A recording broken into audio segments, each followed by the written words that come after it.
What is the best advice you've ever heard or received? Watch your thoughts because they will become your words. Watch your words because they will become your action. Watch your actions because they will become your behavior. Watch your behavior because they will become your habits. Watch your habits because it will become your character. Watch the character because it will become your destiny. Man, so I don't have, I'm definitely not as profound as a monk. Trying to think back of what my best, man, this is gonna sound super weird. I think the most profitable advice I've received, there's probably 2 or 3 things. One would be about rest. The importance of rest. I had a pastor here locally at a church called Beltway Park.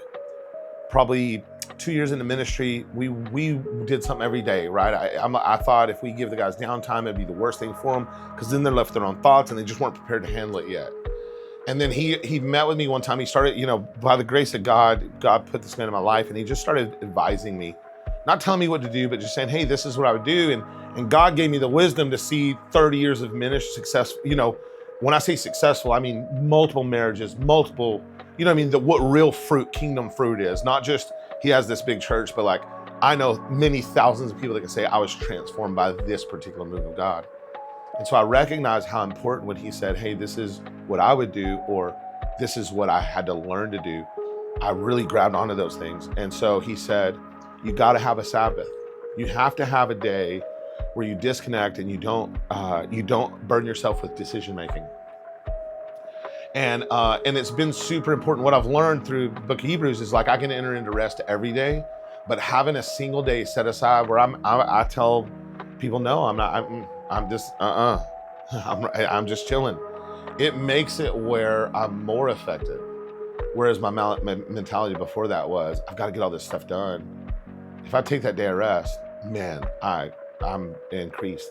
I'm a force multiplier now, and I get way more done. So that would be probably right now in my life the most important piece of advice I can remember getting.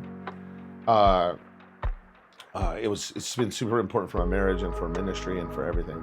And so I think that I would tell anybody, like, know that there's a lot to do, right? You should have an urgency for ministry. You should have an urgency for the vision that God's given you. But in that, he also commands us to rest because it's hard to operate in the supernatural. A lot of places in scripture, you'll see where men of God, prophets of God, are pulled up into a third heaven and have this insane vision. And Ezekiel, and then at the end of it, it's like I had to lay there for 3 days as if I was dead. We're not meant any longer in this physical form to exist in both planes. And so if you're a minister of the gospel and you're operating by the Spirit continually, you're gonna be exhausted. It doesn't matter how good you eat. It doesn't matter how much water you drink. And it says those who wait on the Lord will renew their strength. Well, if I'm waiting upon the Lord, then there's a time and a season when I'm doing nothing. I'm sitting there diligently waiting. And so, in that, my strength is renewed, I'm sharpened, and I'm made more complete for what he wants to do through me.